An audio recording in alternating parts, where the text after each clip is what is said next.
I glanced over at the digital readout on the clock near the computer at the security desk. It read 0041. About 20 minutes to go until the straggling students would have to vacate the library and I would be left to my own devices for 3 hours. I scoured the paper, reading and rereading the rules. I had already violated number 7, but even though that experience was certainly jarring, it didn't appear to have created any lasting damage. I surveyed the government original document section at length and couldn't find any semblance of a clue that a man had just committed suicide. Maybe the author of the letter intended for me to start off my shift with an infraction. It definitely got my attention and didn't really cause any harm. Well, okay, obviously I was still a little fucked up from watching that horrific sequence, but my prolonged search for any sign of the interaction yielding no results had allowed me to calm down. Somewhat. My thoughts were interrupted by a shocking chime coming through the PA system. Da-ding! Attention library patrons, the library will be closing in 10 minutes. The library will be closing in 10 minutes. Please make your final selections and exit the library. Have a good night. The last few students that were holed up in the 3rd floor study area walked down the stairs past me and out the door. Have a splendid evening, my good man. I do apologize for my belligerence earlier. 'Twas not intended to be an assault on your character. You seem like a sublime chap, the Chinese exchange student from my previous encounter said, as he tipped his top hat and exited through the main set of door with his compatriots. Fuck, that was eloquent.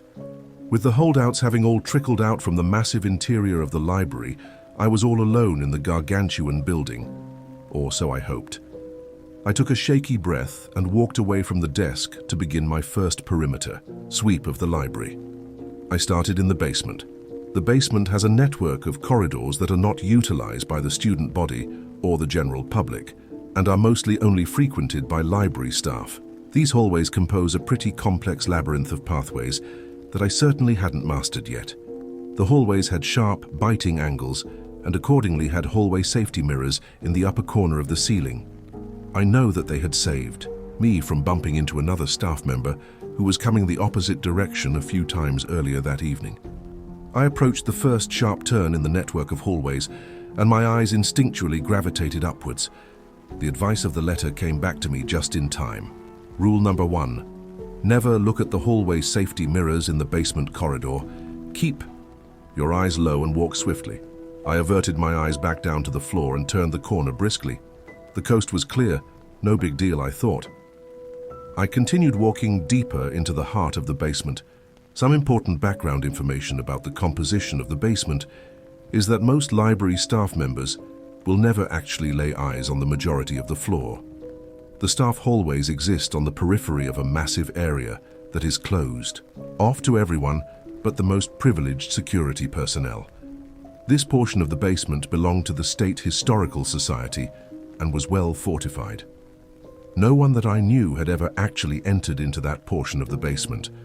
I had just finished my perimeter sweep of the basement and was beginning to turn around to return to the stairs near the security desk when I heard deep and ragged breaths coming from around the corner. "Hello?" I shouted out reflexively. There was no response, just the continuation of the deep and uneven breaths. I was stuck. I had to walk past that hallway to get out of the maze of corridors that I had embedded myself in. The temptation to just look up at the mirror that I knew was conveniently located at the turn in the hallway was immense. Why encounter the unknown and potentially dangerous without having any idea of what it is you're about to confront? If I looked at the mirror, I would know what the source of that horrid breathing was without having to face it head on. And it definitely wasn't moving. I had heard no sound of approach and the breathing sounded just as loud as it had been when I first heard it. But I had made a promise to myself to adhere to the rules, and I had already seen the result of disobeying these guidelines firsthand. I took a deep breath and careened around the corner, eyes shut and head down. I stood there for a moment, afraid to raise my gaze. As I did, I saw the hallway in its entirety, nothing amiss. Whatever had made those noises wasn't in this stretch of hallway anymore. There's one point for the follow the rules approach, I thought. Hastily, I made my way back to the stairs and ascended to the 2nd floor, anxious to leave the cramped quarters of those damned hallways behind me. My sweep of the second floor was much less exciting, and I completed it without incident in about 20 minutes. I walked up to the third floor, and aside from a bat flying over my head and scaring the piss out of me, that too was uneventful. I was getting ready to embark on the stairs up to the fourth floor when I heard the sound of the library main doors opening 2 floors below. Those doors had been locked for nearly an hour now. It made no sense that they could be opened from the exterior. Hesitantly, I inched my way down the stairs, staying alert for any indication that someone could be inside the library. When I turned the corner on the stairs to walk down the last flight of stairs that opened up into the atrium, I was shocked to see 2 grey poles at the foot of the stairs. What the fuck, I thought. And then my blood ran cold with the realization those weren't poles at all, they were legs, long, slender legs. In all, from my perch at the top of the flight of stairs, I could see up to about chest height of whatever monstrosity was standing at the bottom of the staircase. I recoiled instinctively, backing into the wall. In a deep baritone that vibrated my bones, the man spoke. "I know that you are up there," the voice said. My breath caught in my throat, and I stood as still as I could. The man spoke quietly, but the immense depth of his voice rumbled through the air like a clap of thunder. "Are you afraid?" the man asked, remembering the advice from the rules. "Answer any question he asks you with 'No, sir,' and he will go away." I squeaked out, "No, sir." "Then you're fucking stupid. Are you fucking stupid?" The voice had taken on a menacing tone, booming in the small staircase.